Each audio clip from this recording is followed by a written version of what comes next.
Break के बाद आपका एक बार फिर से स्वागत है। शतरंज के खिलाड़ी में आज हमारे साथ हैं जाने माने सामाजिक कार्यकर्ता स्वामी अग्निवेश, और हम उनसे बात कर रहे हैं ज्वलंत सामाजिक और राजनीतिक मुद्दों पर। अग्निवेश जी, एक बार फिर से आपका कार्यक्रम में स्वागत है। ये बताइए कि दिग्विजय सिंह ने कहा कि plan A, plan B, plan C चल रहा है कांग्रेस के खिलाफ और आरएसएस उसके पीछे है।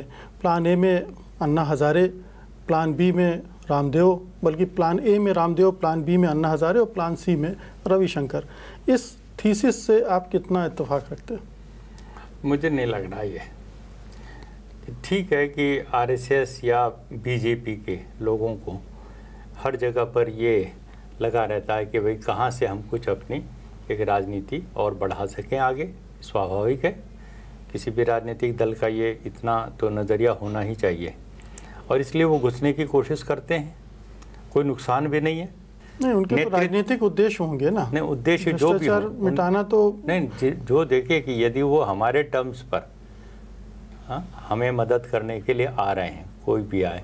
दिग्विजय सिंह का कहना है कि ये केंद्र सरकार को अस्थिर करने के लिए आ रहे हैं, भ्रष्टाचार मिटाने के लिए नहीं आ रहे। देखिए, हमने शुरू से ये कहा था, जो बाद में जाके डाइल्यूट हो गया। शुरू में ये कहा था कि हमारा उद्देश्य किसी सरकार को गिराना नहीं है, क्योंकि सरकार गिराएंगे तो दूसरी सरकार आएगी, तो पहली वाली ने यदि एमए कर रखा है तो दूसरी पीएचडी होगी। ये भाषा बोलते थे अन्ना, और इसलिए कहते थे हमारा उद्देश्य सरकार गिराना नहीं, व्यवस्था बदलना है, व्यवस्था परिवर्तन। और फिर ये सरकार बदलने में फिर जब ये हिसार का निर्णय हुआ तो सबका माथा ठनका, जिसकी वजह से पीवी राजगोपाल, राजेंद्र सिंह जी वगैरह अलग हो गए, और भी बहुतों को संतोष हेगड़े ने साफ कह दिया कि भाई ये तुम्हारा मकसद है तो मैं तुम्हारे साथ नहीं हूँ, नमस्कार। ये जो बातें हुई हैं तो ये हिसार के फैसले से हुआ। हिसार का फैसला भी कब हुआ? इस तरह के कांग्रेस का विरोध करना हो सकते हैं। वही मैं कह रहा हूँ। मुझे तो जब रालेगांव सिद्दी की बैठक में मैं नहीं था, लेकिन वहाँ जो लोग गए थे उन्होंने बाद में मुझे बताया वहाँ कोई हिसार में कांग्रेस का विरोध करना ऐसा कोई फैसला नहीं हुआ था। अब इन्होंने बना लिया कि जी हमारी जो एक वर्किंग ग्रुप कुछ बना लिया उन्होंने 4-5 का, उन्होंने तय कर लिया। तो ये सब चीज़ें हुई हैं जो अनडेमोक्रेटिक मुझे लगती हैं, जिसकी वजह से दिग्विजय सिंह जी को ये सब कहने का मौका मिल रहा है। अग्निवेश जी, आप कहते हैं अग्निवेश, और आप ऐसी चीज़ें करते रहते हैं जिससे बीच बीच में आग भी लगती रहती है। आपने अमरनाथ धाम के बारे में कुछ ऐसा कहा जिसको लेकर सुप्रीम कोर्ट ने भी आपत्ति जताई है, आपको फटकार जैसी लगाई है। नहीं, फटकार तो नहीं लगाई। उन्होंने ये कहा है कि संवेदनशील मुद्दों पर मेरे जैसे व्यक्ति को जो बात बहुत दूर तक जाती है तो उनको सावधान रहना चाहिए। एक अच्छी भावना है, मैं तो आदर करता हूँ। मैंने फटकार के रूप में नहीं लिया। वो बयान आप वापस ले रहे हैं या आप उस पर डटे हुए हैं? बयान तो उसी समय 1-2 दिन के अंदर ही मैंने, जहाँ ये छपा था वहीं मैंने संपादक से फ़ोन पे बात भी कर ली। संपादक ने महसूस किया कि उसको इस तरह मुझसे बगैर पूछे नहीं छापना चाहिए था और संपादकीय नहीं लिखना चाहिए था, और फिर उन्होंने तत्काल मैंने जो कुछ लिखा स्पष्टीकरण के रूप में शब्दशः छाप दिया।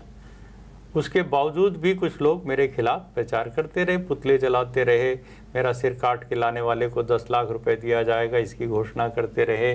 फिर मेरे ऊपर अहमदाबाद में अन्ना जी की सभा में ही अटैक भी हुआ।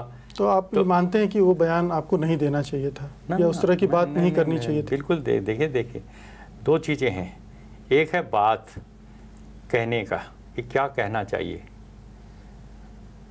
उससे समझौता न करते हुए उस मूल बात से, अर्थात धर्म के नाम पर अंधविश्वास यदि फैल रहा है, और उसकी प्रेरणा मुझे महर्षि दयानंद ने दी। आस्था और भावनाओं के नाम पर अंधविश्वास को प्रोटेक्ट किया जा रहा है। बिल्कुल मैं कह रहा हूँ, आस्था को अंधश्रद्धा से जोड़ दिया जा रहा है, हाँ, विश्वास को अंधविश्वास से जोड़ दिया जा रहा है, और कहा जा रहा है इसके बारे में चर्चा भी मत करो। और इसकी एक पूरी राजनीति भी तैयार हो रही है, बहुत बड़ी राजनीति तैयार हो रही है, बढ़ावा दिया जा रहा है। पीछे से सरकारी तंत्र का भी इस्तेमाल किया जा रहा है। कांवड़िए चल रहे हैं बम बोल करके। मीडिया पूरी तरह से 20-30 हज़ार होते थे, अब वो 90 लाख और 1 करोड़ लोग चल रहे हैं, और मीडिया भी साथ उसी में जुट गया है, और काल, कपाल, महाकाल सब कुछ बिक रहा है आजकल। शनि धाम बिक रहे हैं, शनि देवता को इस्तेमाल किया जा रहा है। कहने का मतलब क्या क्या नहीं हो रहा है। ये अंगूठी पहन लो तो ये हो जाएगा, तो ये कवच धारण कर लो तो तुम्हारा बिजनेस कामयाब हो जाएगा, बीमारी दूर हो जाएगी। ये सब जो अंधविश्वास, एक वैज्ञानिक चैनल के मतलब उपकरण क्या है आपके पास? टेलीविज़न। कितना वैज्ञानिक है ये, और इसमें पूरा अवैज्ञानिक चिंतन परोसा जा रहा है। तो मुझे जो प्रेरणा मिली महर्षि दयानंद का, जब मैंने विचार सत्यार्थ प्रकाश पढ़ा 18 वर्ष की उम्र में कलकत्ता में, तो फिर मेरा नया जीवन हुआ और मैंने देखा कि ईश्वर तो सब जगह है, सर्वव्यापी परमात्मा। मुझे उसकी उपासना करने के लिए कहीं और जाने की ज़रूरत नहीं, जाना है तो अपने अंदर जाओ और असत्य को मिटाओ, हिंसा की भावना को मिटाओ, अन्याय के विचार खत्म करो। बहुत सीमित है, मैं अब ये जानना चाहता हूँ कि अब अगला प्रोजेक्ट आपके हाथ में क्या है? मेरा अगला प्रोजेक्ट ये है कि एक तो मैं किसानों के 2.5 लाख किसानों ने आत्महत्या की, ये आंकड़े आ रहे हैं सब जगह, लेकिन चुप सन्नाटा है, मेरा दिल रो रहा है। 7,000 बच्चे भारत में रोज भूख से मर रहे हैं, रोज प्रतिदिन। इससे बड़ा आतंकवाद कुछ नहीं हो सकता। मैं इन मुद्दों को लेकर के, माँ के पेट में उसकी अपनी बेटी कत्ल की जा रही लाखों की तादाद में, चुप है, सन्नाटा है, बिखरा हुआ है। दहेज की आग में मेरी बहनों को जिंदा जलाया जा रहा है। ये तो मुद्दे नहीं, मैं इन सब चीज़ों को समेट करके सप्त क्रांति की एक मशाल जला करके और देश के एक कोने से दूसरे कोने तक युवाओं को उनका आह्वान करते कि आओ एक लोक शक्ति अभियान ऐसा चलाएं, एक सचमुच की क्रांति आए। कर रहे हैं? जी, मैं प्लान कर रहा हूँ और कहीं न कहीं से जल्दी सामने आएगा। और मेरा बहुत दृढ़ विचार, मतलब मुझे दिखाई पड़ रहा है कि इस देश का नौजवान अब अपनी शक्ति को पहचान चुका है। चलिए, उम्मीद करनी चाहिए स्वामी जी आपके इन प्रयासों से सचमुच में कुछ हिलेगा, कुछ परिवर्तन की उम्मीद जगेगी। सिर्फ हंगामा खड़ा करना मेरा मकसद नहीं जी, और मेरी कोशिश है कि ये सूरत बदलनी चाहिए जी। और मेरे दिल में ना सही तेरे दिल में ही सही हो कहीं भी आग, लेकिन आग जलनी चाहिए। ये है जी। इसी बात पर आपके राजा को मार दूं? हाँ बिल्कुल, बल्कि दोनों राजा मर जाए तो अच्छा है, सारे राजा खेल खत्म हो और प्यादों का राज हो जाए। जी, बहुत अच्छा, बहुत बहुत शुक्रिया स्वामी जी, धन्यवाद आपका, आपने समय दिया, बहुत बहुत धन्यवाद आपका। धन्यवाद। तो ये थे सामाजिक एवं राजनीतिक कार्यकर्ता स्वामी अग्निवेश, जिनसे हम बात कर रहे थे उनसे जुड़े तमाम विवादों के बारे में। आज शतरंज के खिलाड़ी में इतना ही, और अब हमें अनुमति दीजिए। नमस्कार।